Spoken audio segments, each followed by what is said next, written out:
What's up guys, Ushin here from Ogre, and today I'm going to be looking at the Mystic Mine matchup for Dragon. Of course this applies to any other deck that you might come up against Mine in, but for this specific example I'm going to be using Dragon Link. So what this video is going to focus on is games 2 and 3 of a game I had on Rated against Mystic Mine. Game 1 was a slog, it was 40 minutes, I'm not going to show it, it was not a good vibe.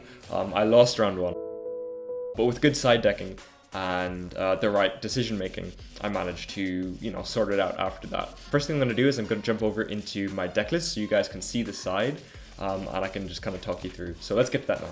So as you guys can see here, the cards that are important for this matchup, Lightning Storm and a Pointer with Red Lotus. I don't play Cosmic Cyclone. If you're really afraid of Mystic Mine, on the ranked dueling book ladder, or if there's someone at your locals who, he's that guy, then you could side those in as well. This was fine enough for me, and if you get to go first, then you're kind of in a winning position. So what I did was I sided out 3 Nibiru, 1 Dragon Buster Destruction Sword, and I sided out the Gammas, I think, in one of the games. I could, he was playing Luna as well, so I was kind of back and forth in siding out the Gammas.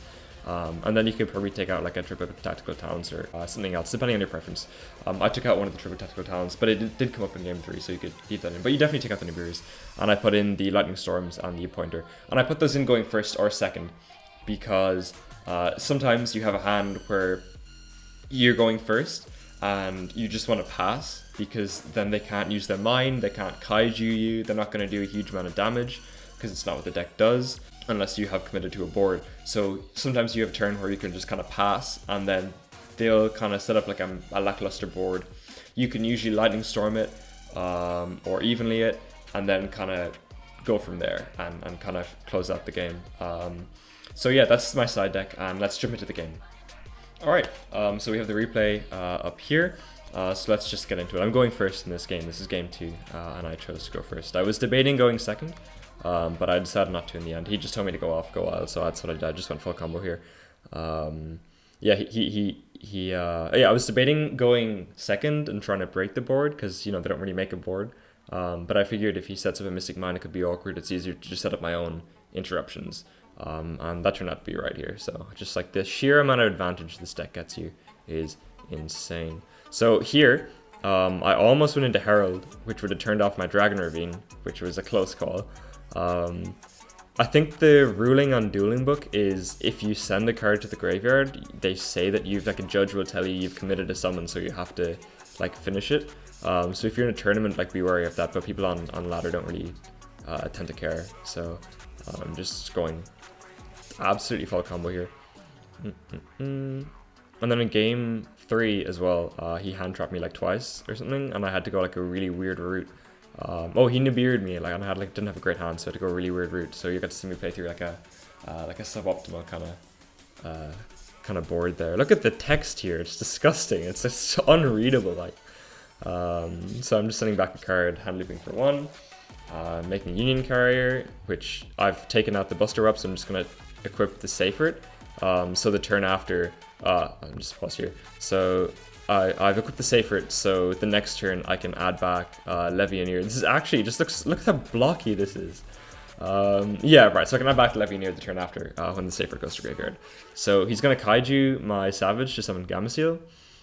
He's gonna summon his own Godarla and then summon Greater Alligator. Let's see. So we'll just go next play. He's gonna attack into my Gameciel with Godarla. I'm gonna chain Seal to bounce the Godarla.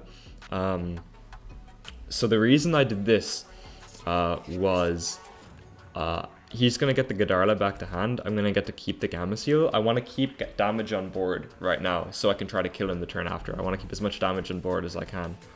And of course the issue here is he could go Gradle attack into the Gameciel and take the Gameciel anyway, but it probably wouldn't be much of an issue because I have all the follow-up the turn after. I have the Brotor, I have the Red Ice Darkness Metal, I have the Safert, which will be going to grave, so I can add back my Levianeer. So yeah, he's gonna Ash the Seal second effect, and then he's gonna special out the Godarla again. So we'll go back to my turn. I'm just gonna add back the Levianeer, banish 3, summon Levianeer, pop 2, and he's going to concede.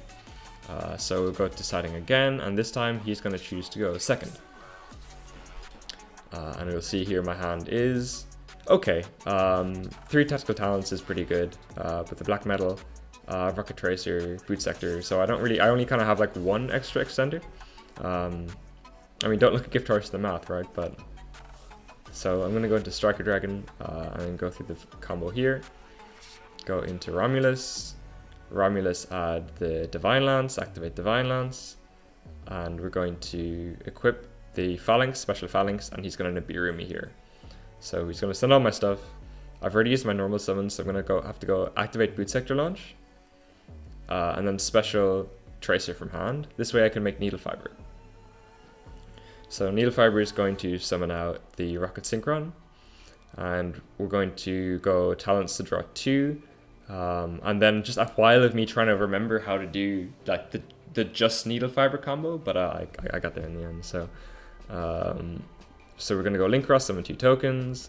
You're gonna go into Martial Metal Marcher. Marcher will revive back any Dragon Tuner from Graveyard, and then we'll link into LP, and then we'll go these 2 into Protective Whelp in the fire zone. So now we have a zone here for the LP. So the LP effect is going to activate. We'll summon out Brotor. Oh, I could have summoned the Whelp here either. It actually didn't make a difference. So Brotor we're going to discard and add the Legionnaire. And from here we're just going to go into Guard Dragon Blaze and just try to extend as far as we can. So I'm going to go into the Seal. And also I have the pointer as well, which is really, really nice. So I'm going to loop for 1. I'll have the pointer to loop for another 1. I'm going to summon out the Borload Savage, equip the Hacker Fibrax, set the pointer, keep this in hand because I need to reveal something with the pointer. Standby phase, he's going to reveal his hand. So his hand, I'm not sure if it'll show it here, but his hand was... yeah, it's not going to show it. So his hand was Kaiju, Fairy Tail Luna, Ash, and Greydle Alligator. So I didn't want to leave him with... Oh, it wasn't a Kaiju. It was Kaiju, Slumber, Ash, Luna, Alligator.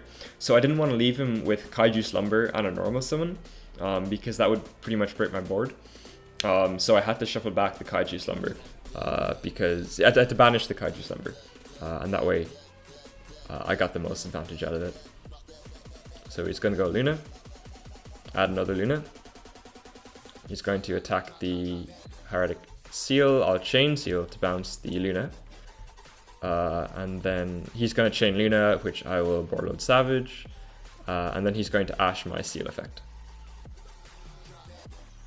And now he attacks into the Legionnaire. This is a big misplay on his part, actually. So because he did this, because he did this, I got to proc my my Brotor effect. So I could summon back the Brotor from Graveyard and discard the Impermanence, all completely free because I knew his hand, add a Collapse Serpent, and this kind of just like gave me the most possible materials as I could to kind of get into the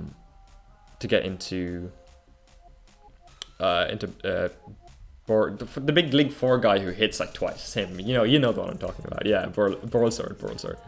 And from here I went to attack, and he's just gonna scoop.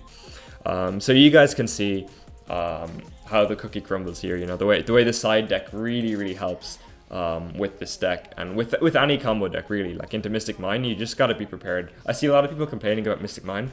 But really, like, if you lose to Mystic Mine, there's a chance that you just got unlucky, but there's also a chance that you just got unprepared. Hindsight's always 20/20, so just kind of look back and think, what was the actual reason? Maybe I need to jig up my side deck a little bit, sort that out, or maybe I'm just, gonna accept the fact that my side deck isn't strong enough and take the L against Mystic Mine on the off chance that I come up against it. And obviously that changes if you're going to be on ladder and you're going to be against Mystic Mine more, or if you're going to be going into a tournament where, for example, you're going to win your first couple of matches because your deck is good. Most people in tournaments are playing like monkey decks. So you're kind of just going to take the L against Mystic Mine if you do get it, if you do come up against it in the first couple of rounds, and then ride the X1 bracket. Or not come up against it and, just pray you don't come up against like someone like Jeff Leonard in the higher ranks who somehow manages to make Mystic Mine work every time. But anyway, that's going to bring the video to a close. I hope you guys liked it. Thanks for watching, and I will see you guys next time.